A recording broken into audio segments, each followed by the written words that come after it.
Naam, bwana, siku ya jana moja kati ya story ambazo zilimeke headline ni tukio la kijana ambaye alikuwa amekamatwa katika shamba la ndizi, na mwenye shamba lake aliyemkamata bwana alikuwa ameweka ulinzi wa mambo ya jadi.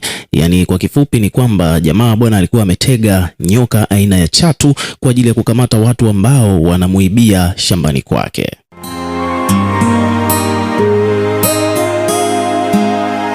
Bwana, hii ni moja kati ya videos ambazo ziliwashangaza watu wengi sana. Watu wengi sana wakawa wameshangaa kuona kwamba bwana imekuwaje jamaa amekamatwa na nyoka shambani.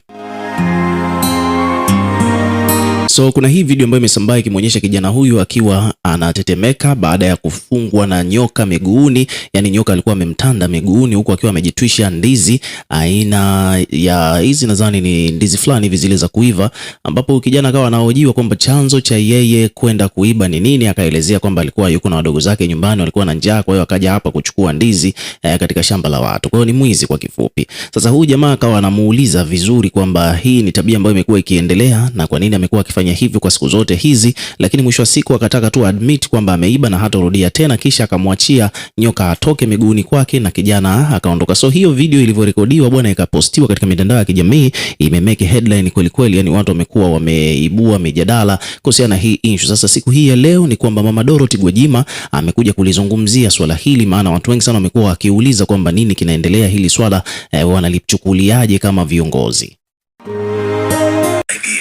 Ndio shida yangu. Ukisema uondoke huyo anakutafuna hapo, unaona kichwa alivyokuelekezea hicho.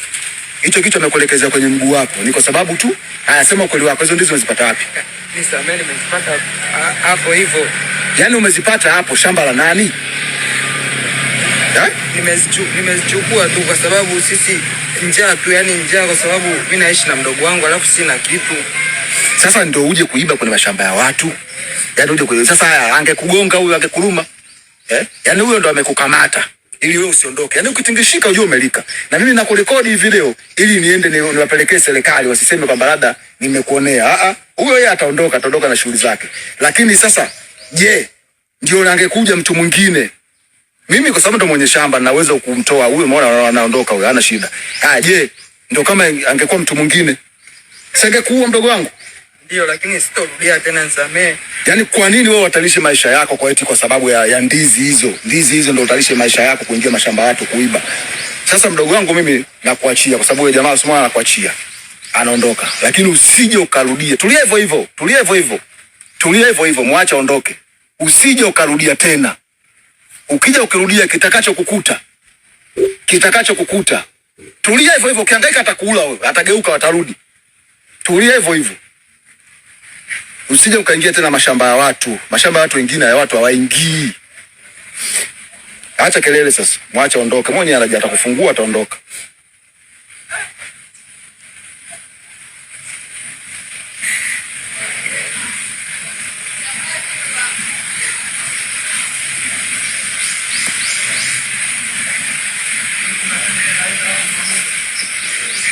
Shusha huo mzigo hapo chini. Uondoke zako.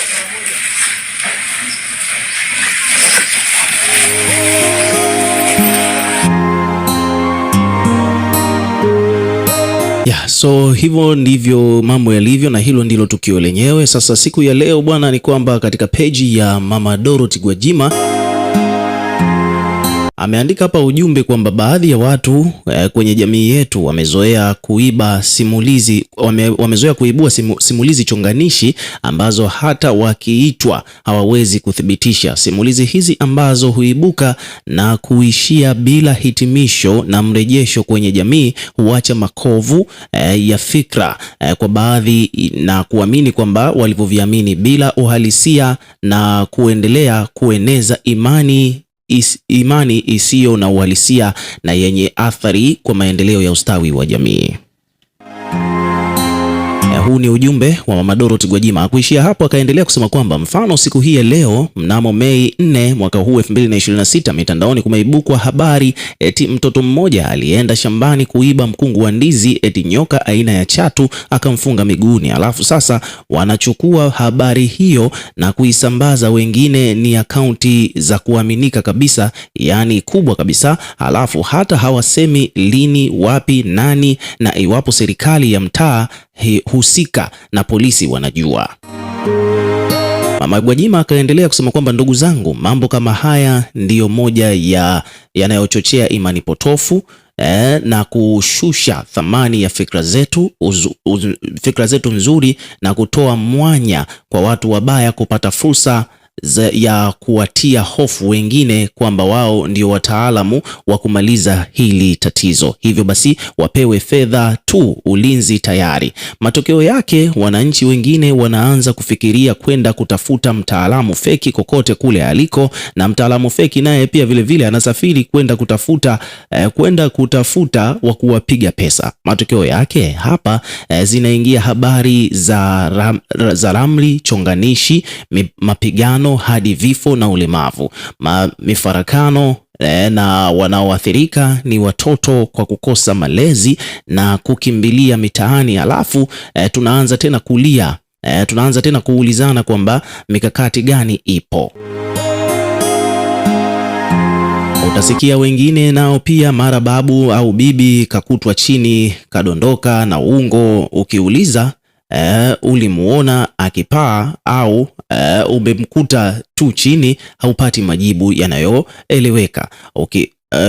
Upati majibu ya kueleweka hadi alipaa vipi hadi kudondoka, ila watu ndio hivyo tena, wameshaamini na hakuna wa kuhoji. Aidha, zama hizi ni za kuulizana na kupelekana mbele ya sheria ili tukathibitishiane hizi habari kwa ajili ya kulinda fikra chanya za jamii yetu, na hasa watoto ambao wanatakiwa kuelekeza fikra zao kwenye sayansi halisia inayotambulika na milango yote mitano ya fahamu. Kama waziri wa maendeleo ya jamii, jinsia, wanawake na makundi maalumu wakiwemo watoto, mimi na timu yangu, kila hadithi isiyo na uhalisia tutaihoji, kwani ulinzi wa watoto unaanza na ulinzi wa fikra zao ziwe chanya na sio hasi. Mwisho. Ameandika hivyo Mama Dorothy Gwajima.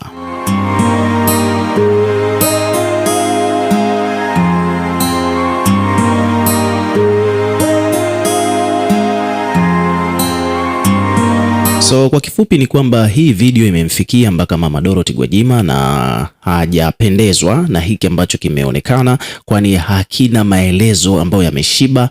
Umeona bwana yani hiyo video bwana ni kama vile kwa namna moja au nyingine imewafanya watu wahisi kama vile, imemfanya Mama Dorothy Gwajima kuamini kwamba kuna uwezekano hapo wa upotoshwaji wa maadili na mambo mengine ya upigaji. Umeona bwana, kwa hiyo moja kwa moja Mama Dorothy Gwajima ametoa maneno au ametoa huo mchanganuo kuhusiana na swala hilo. So ukiwa kama mdau, na wewe pia tuwekee maoni yako katika comment section, tutakuwa tukisoma na kureplay kila comment, lakini pia hakikisha unazidi kuwa karibu na channel yetu kwa kulike, kushare na kusubscribe kwa ajili ya kupata update zaidi.